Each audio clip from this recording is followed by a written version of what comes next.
সাতক্ষীরা সদর উপজেলা ছাউডাঙ্গা ইউনিয়নের পাথরঘাটা গ্রামে জমি সংক্রান্ত বিষয় নিয়ে অভিযোগ পাওয়া গেছে। দক্ষিণ পাথরঘাটা 11 নং ছাউডাঙ্গা ইউনিয়ন 2 নং ওয়ার্ডের বাসিন্দা মৃত রওশন আলীর মেয়ে শিরিনা খাতুন 50 বছর বয়সকে বিভিন্ন কায়দায় জমি নিয়ে তালবাহানা করে আসছেন। মোহাম্মদ ওয়াজিদ আলী পিতা মৃত আব্দুল মজিদ সং দক্ষিণ পাথরঘাটা। সাতক্ষীরা থেকে মোহাম্মদ হাফিজের প্রতিবেদনে থাকছে বিস্তারিত।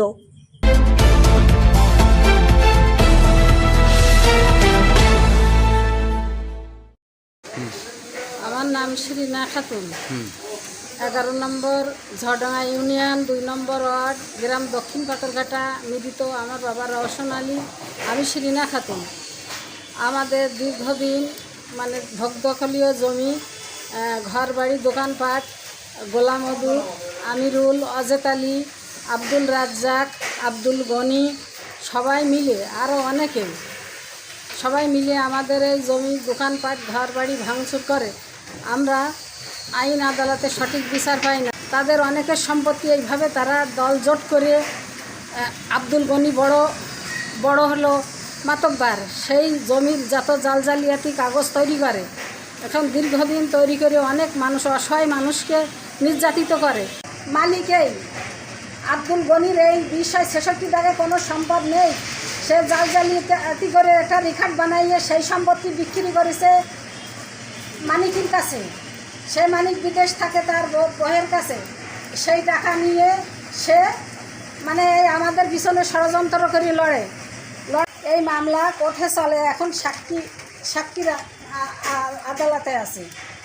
তারপর এখন আমি সঠিক বিচার পাচ্ছি না। আমি যেখানে যাচ্ছি তারা টাকা পয়সা দিয়ে অনেক আমাকে হয়রানি করতেছে। আমি আমার বিদ্যুৎ বিলের কাগজেই, আমার ট্রেড লাইসেন্সের কাগজেই, আমার পেপার পত্রিকা করা ছিল। এইগুলো থাকার পরেও আমার ঘর বাড়ি ছিল RS কাগজ।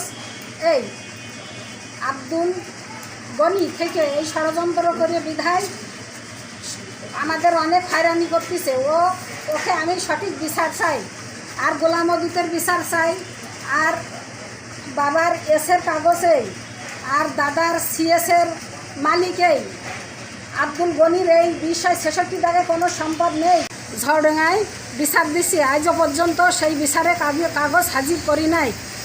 1 মাস হয়ে যাচ্ছে। দীর্ঘদিন আমাকে হয়রানি করতেছে। সঠিক বিচার চাই। আর আমরা আব্দুল গনি এই মিথ্যা জালজালিয়াতির কাগজের জন্য বিচার চাই।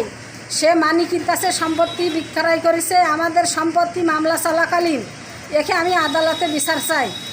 সে ভাঙচুর করেছে দোকানপাট বা ঘর বাড়ি সহ। শেষ 23 সালে আমার এই সঠিক বিচার এখনও পর্যন্ত কোনো আদালতে পাই নাই।